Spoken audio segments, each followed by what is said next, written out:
एक बात जो निकल करके आ रही है कि वैक्सीन को लेकर के सवाल खड़ा हो गया है। वैक्सीन को लेकर के जिस तरह की बहस चल रही है, वो आज ही मैं किसी चैनल की खबर पढ़ रहा था कि कोई बेटी किसी कार्यक्रम में शामिल थी, हार्ट अटैक हुआ, जान चली गई। और वैक्सीन को लेकर के जिस तरीके से दुनिया के एक बहुत ताकतवर देश के कोर्ट ने जो अपनी बात रखी है और कही है, उससे बड़ा सवाल खड़ा हो। इन बीजेपी वाले लोगों ने उसी तरह की वैक्सीन सब लोगों को लगवा दी और अगर 2 डोज लगे हैं, 80 करोड़ लोगों को शायद 2 डोज लगे, 80 करोड़ डोज, 80 करोड़। ये तो अच्छी बात है कि शरीर कुछ चीजें अपने आप ठीक कर लेता है। अगर बीजेपी वालों ने जिस तरीके से प्रचार कर करके और लोगों से कहा कि लगाइए वैक्सीन और वैक्सीन की डोज, आज तो वो भी जुमला निकला।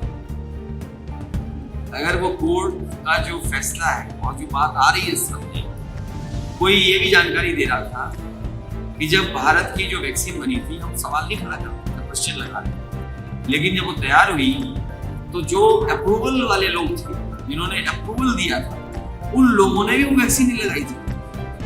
जब अप्रूवल देने वालों ने वैक्सीन नहीं लगाई और आम जनता की वैक्सीन लगवा दी, तो अब बीजेपी के लोगों को जनता वोट न दे करके इनसे जिस तरह का झूठ जनता से बोला गया था, उसका हिसाब किताब किया। पूरी दुनिया जब कोविड की महामारी से त्राहिमाम कर रही थी, तब भी अखिलेश यादव गैर जिम्मेदाराना बयान दे रहे थे।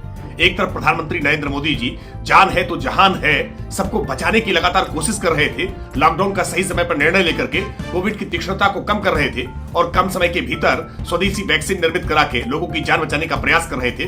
तब भी अखिलेश यादव लोगों को भरमाने का, बरगलाने का और लोगों के जीवन को संकट में डालने का प्रयास कर रहे थे जब वो भाजपाई वैक्सीन बता रहे थे।